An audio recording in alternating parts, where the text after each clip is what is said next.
And welcome back. You're watching America Talks Live. I'm Bill Tucker, and I'm joined now by Dr. Zuhdi Jasser. He is a retired lieutenant commander in the U.S. Navy. He is president of the American Islamic Forum for Democracy, and he's the author of the book Battle for the Soul of Islam, an American Muslim patriot's fight to save his faith. Doctor, it's good to have you on. It's good to see you. Thank you. It's great to be with you, Bill.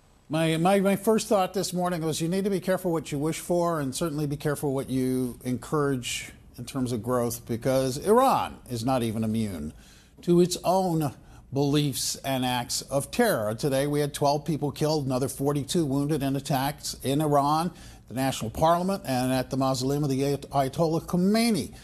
ISIS says it's the one behind it. It's the first time it's claimed responsibility for an attack in Iran.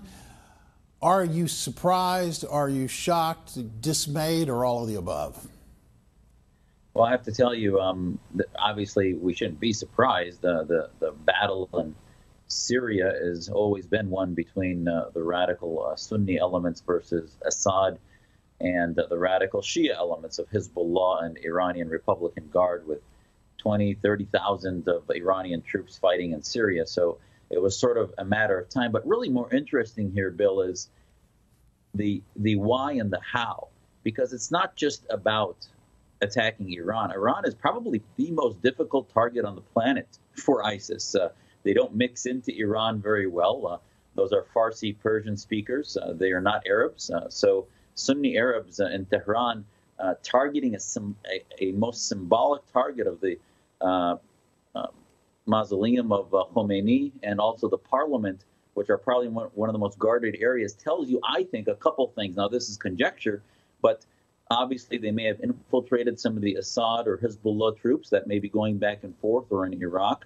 And also, this is something that recently, with the president's trip to Saudi Arabia, they see that now, which they're very upset about, with the Saudi hegemony with the West getting stronger and trying to isolate Iran, they're becoming almost irrelevant. So which way to get more recruits, if you will, or jihadists, than for them to say, we still have power, we can strike the enemies in their heart in Tehran, and it will also then begin to light a match on the Sunni-Shia divide, which we have to realize that that's what's going to evolve. I mean, I don't think the timing could have been started in the last day or two, as we saw Qatar now was isolated, and we can talk about that in a minute. But the bottom line is that is really, as you see Qatar leaning towards Iran, this attack will make Iran think twice about working close with Qatar, because Qatar was actually funding ISIS and the radical elements in Syria. So this is something that they're trying to actually stop, the Qatari lean towards Tehran.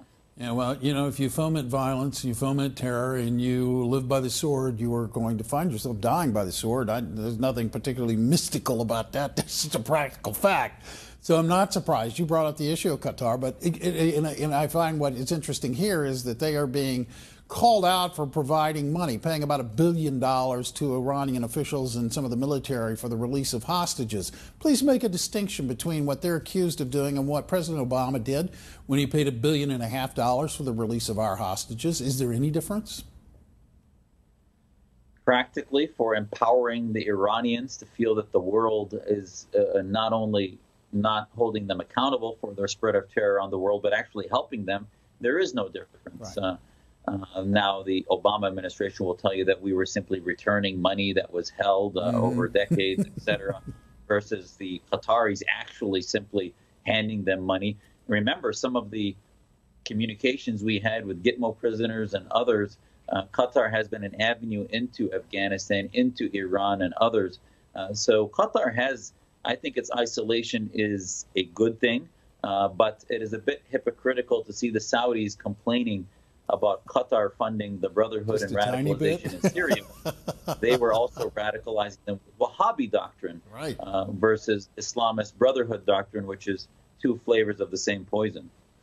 You know, I want to shift gears for a second, because as your book's title makes it clear, and as you've made clear in a number of appearances on this program, you are a devout Muslim who is fighting for reform within your faith. You're trying to save your religion, if you will, from the people who believe that to advance it you need to kill and spread violence and hate. You've got to have felt pretty lonely for a long, long time. Did you take great hope in the fact that at least 130 imams in London refused to say funeral prayers over those terrorists at the London Bridge attack? Well, Bill, you know, we saw this in Mumbai after the Ishqa Tiber attacks. The Islamic community refused to bury those terrorists. We've seen this before. I think, you know, at the bottom line, the militants are dead. The imams are sending a message to anyone who may want to commit an act of suicide bombing and jihadists that the community will not give them their last rites. But having said that, listen, I do not believe these imams can absolve their complicity in the radicalization of our community by simply saying that we won't bury them. They have, you know, I look upon it almost like the alcoholic enablers who say that, well, we won't let them drive drunk and we're going to prevent drunk driving, but they're really enabling the intoxication. And these imams, many of them are part of the major problem of separating our youth out of the culture in Britain and the West, and have been huge problems. And I hope your viewers and Americans and others aren't naive enough to think that that makes them clearly on our side and part of the side of reform where Islam needs to be today. What do they need to do to convince us and you that in fact they're sincere and that they do mean what the message seems to imply they do?